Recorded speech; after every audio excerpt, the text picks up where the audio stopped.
I am delighted to be here with the supervisor, the first female supervisor in the history of our town. We talked about it, 339 years. It's important that we keep breaking down barriers. We keep breaking through the glass ceiling so that you guys, you girls, my daughter, can have the same opportunities. And so, you know, my wife went to medical school, and she's a cardiologist in the community. And she said to me, I don't know if I can do it. I said, you can do it. And I said, my roommate Vic can do it. If he could do it, you can do it. And that's the kind of attitude you need to have. You can do it. You can be anything you want to be. The town supervisor, a cardiologist at the local hospital. All of these things are open to you, and you need to understand that. You need to feel that. And we need to help you through that. And so that's why I'm really excited to be here, just to share all of that with you. It's interesting today, in that Zoom conference I told you about, they made the observation that fathers of daughters are more sensitive to opportunities for women within their circle than those who are not mothers of daughters. So he showed that today. Yeah. And the line that you said about you can be anything you want to be, the day that I was sworn in, and it's just a little over 7 years ago, it was March 1st of 2015, I stood right here, and when I raised my right hand, my granddaughter was holding the Bible for me, and it was her 13th birthday. And, you know, it was like no one else was in the room, and I turned to her and I said, Sydney, you can be anything you want to be, and I meant it with all my heart. And I say that to each of you. You can be anything you want to be. And that goes for anybody, male, female, black, white, I don't care. If you feel it in your heart and you believe you can do it and you really, really want it, you can do it. And I guess our job in leadership positions, whether it's in government or it's in the private sector, I have a small law firm, but it's our job to create opportunities for you and to understand that it's not always as easy for the woman of the world, and to make those opportunities more available to you. I know we do it here in our town government. I do it in my law firm, and we need to keep talking about it and keep pushing the issue, because study after study talks about the glass ceiling and how at law firms, big law firms, they take in 50% men, 50% women, but their partnership rate is 85% male and 15% female. And why is that? And that shouldn't be. And you look at it in the big statistic that the federal government is looking at is our federal courts predominantly male and not right and not appropriate. And every place, we practice this here in the town, and I think it should be everywhere. You should look like what the community you represent looks like. And we believe that in our hearts. I know Angie believes it. Absolutely. I know I believe it. And it shouldn't just be the local government. It should be everybody should feel that way. And the way I like to talk about it, I mean, Angie's right. I come at it from the perspective of the disability world, because my middle son is severely disabled, and so I relate to that. But it's not only about diversity and inclusion and equity, all of these words that we're using.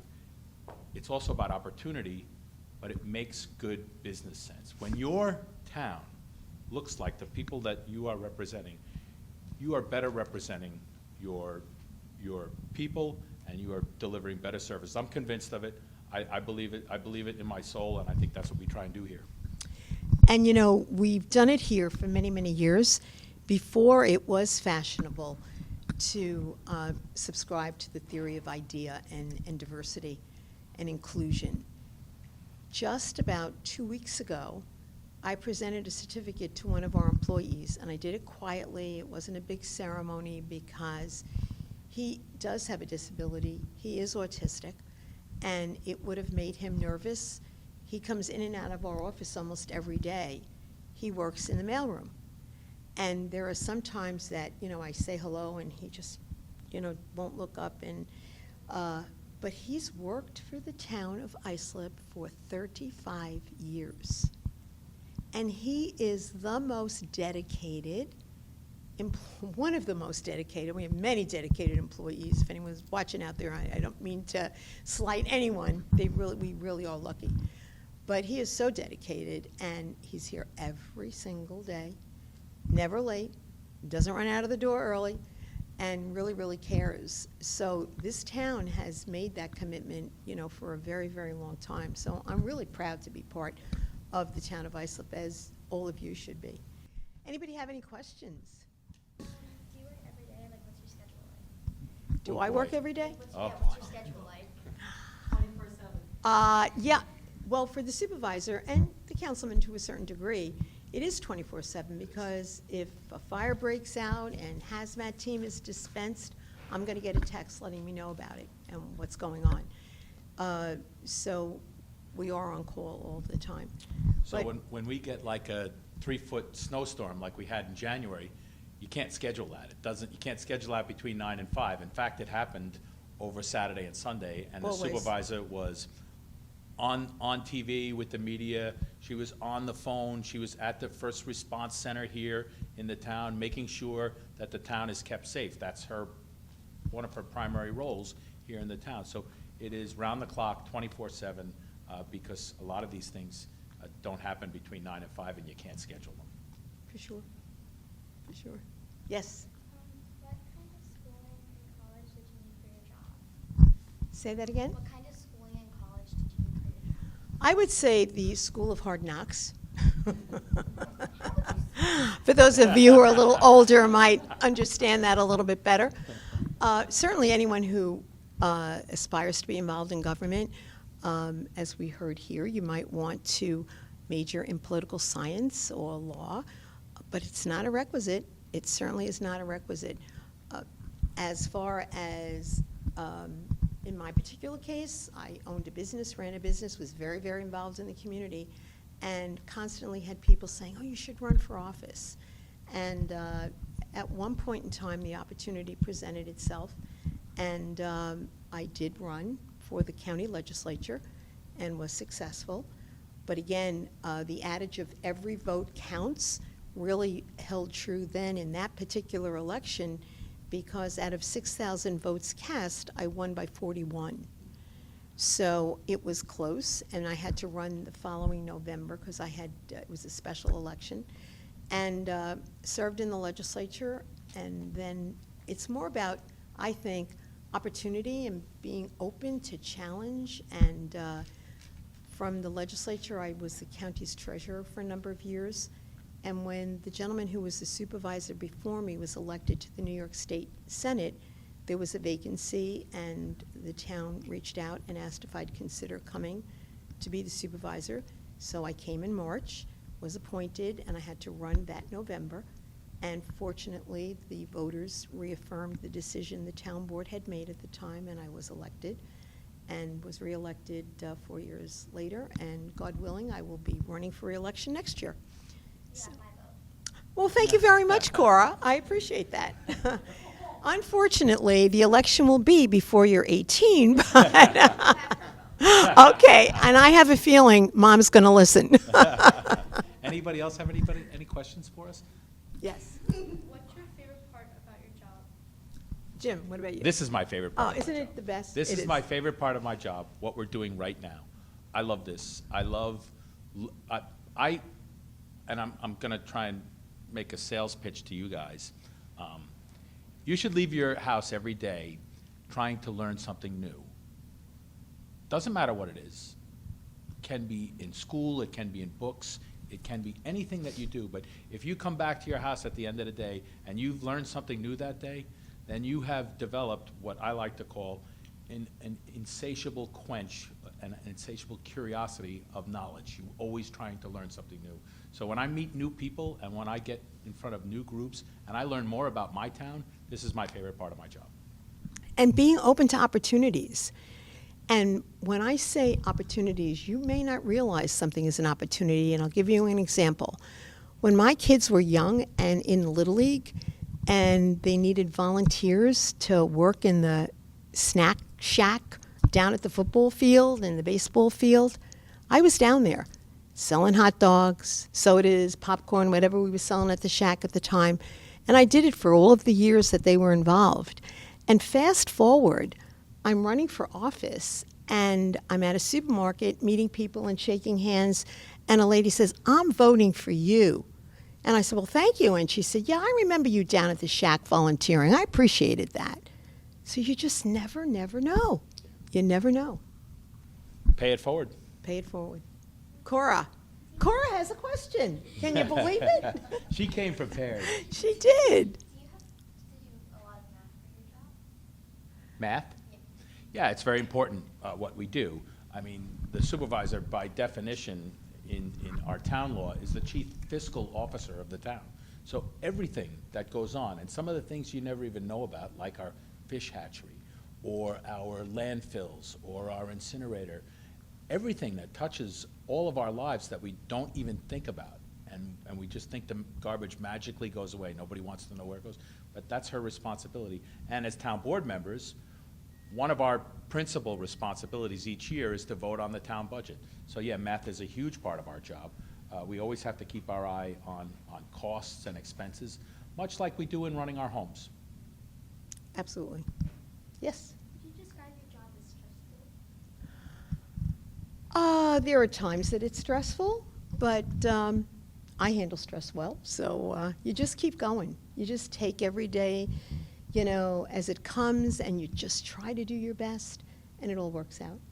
It all works out. Cora. Does your job require a lot of travel? There are there could be a lot more opportunities and chances for me to travel. I feel like I need to be here. But I do, I'll go up to Albany. I'm on the board of the Government Finance Officers Association, so I will go up for a conference there. I'll stay overnight.